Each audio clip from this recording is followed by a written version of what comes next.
تو آؤ گناہ بڑھ گئے اس لیے بے چینی بڑھ گئی. اب بے چینی کا علاج سب سے پہلے گناہ سے توبہ. اس لیے کہ اسلام میں توبہ وہ عظیم دروازہ ہے کہ جو بڑے بڑے پاپیوں کے پاپ کو مٹا دیتا ہے اور یہ قیامت تک کھلا رہے گا. اور اس دروازے کا کوئی ٹھیکیدار نہیں ہے. اس دروازے کو کھول بند کرنے کی ذمہ داری کسی کے ہاتھ میں نہیں ہے. آپ جہاں بیٹھ کر اپنے اللہ کی بارگاہ میں دو ندامت کے آنسو بہا دے, صرف دو آنسو ندامت کے بہا دے اور سچے دل سے معافی مانگ لے, وہ ساری زندگی کے گناہوں کو مٹا دے گا. لیکن ہم نے قدر نہیں کی اللہ کی رحمت کی, اللہ کی رحمت کی قدر نہیں کی. ایک مرتبہ ایک سردار, عرب کے سردار جن کا نام تھا دحیہ کلبی. دحیہ کلبی بہت خوبصورت تھے وہ اور بہت مالدار بھی تھے, بڑے سردار تھے. آقا کی تمنا تھی کہ کاش یہ بندہ مسلمان ہو جائے, اگر یہ مسلمان ہو گیا تو اسلام کو بہت عروج ملے گا. حضور کی تمنا تھی, اللہ نے محبوب کی تمنا کو کب روکنا تھا. تمنا پوری ہوئی, ایک دن ملنے آئے. آقا نے اپنی چادر بچھا دی ان کے لیے. انہوں نے چادر اٹھائی, سینے سے لگایا, میں کب قابل ہوں اس چادر پہ بیٹھنے کا.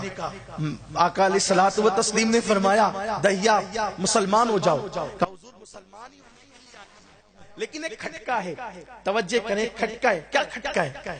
آقا قبیلے کا سردار ہونے کی وجہ سے جتنی بیٹیاں پیدا ہوئی سب میرے ہاتھ میں لا کے دی گئی اور میں نے اپنے ہاتھوں سے ان بچیوں کو زندہ دفن کیا.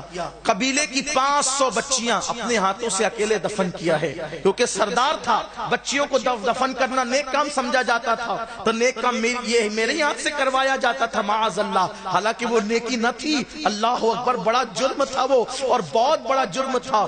عرض یہ کر رہا تھا میرے آقا صلی اللہ علیہ وآلہ وسلم کے دیوان, مغربی تہذیب کی طرف مت جاؤ, گناہ کی طرف مت جاؤ, سچی توبہ کرو اور اپنے گناہوں سے صدق دل سے توبہ کرو. دحیہ کلبی کہتے ہیں کہ یا رسول اللہ میں نے اپنی قوم کی 500 بیٹیوں کو اپنے ہاتھوں سے زندہ دفن کیا ہے. آقا اگر میں مسلمان ہو جاؤں گا تو کیا یہ میرا گناہ معاف ہو جائے گا؟ 500 بیٹیاں زندہ دفن کرنا. اس سے پہلے کہ آقا کوئی جواب دیتے جبریل آگے, عرض کہ اللہ آپ کو سلام کہتا ہے اور کہتا ہے کہ اس سے کہہ دے کہ صرف بیٹیوں کا قتل ہی نہیں, اسلام لانے سے پہلے کچھ بھی کیا, جتنا کیا, کفر کیا, شرک کیا, جو کچھ کیا, یہ ایک کلمہ جو ہے نا لا الہ الا اللہ محمد الرسول اللہ, اگر یہ پڑھ لے سب معاف ہو جائے, سب ختم ہو جائے گا. نئے سرے سے اس کو عمل کرنا ہے. اللہ کے حبیب نے ان کو بتا دیا, انہوں نے کلمہ پڑھ لیا. پھر حضور رونے لگے, آقا روئے. صحابہ نے اس کی آقا بڑی تمنا تھی کہ یہ مسلمان ہو, اب یہ مسلمان ہو گئے, آپ کیوں رو رہے ہیں؟ سرکار فرماتے رونا اس پر آ رہا ہے میرے صحابہ, اگر کافر لا الہ الا اللہ پڑھے تو اس کو اتنا انعام ملتا ہے, اگر میرا مومن امتی یہ کلمہ پڑھے تو اللہ اس کو کتنا انعام عطا فرمائے.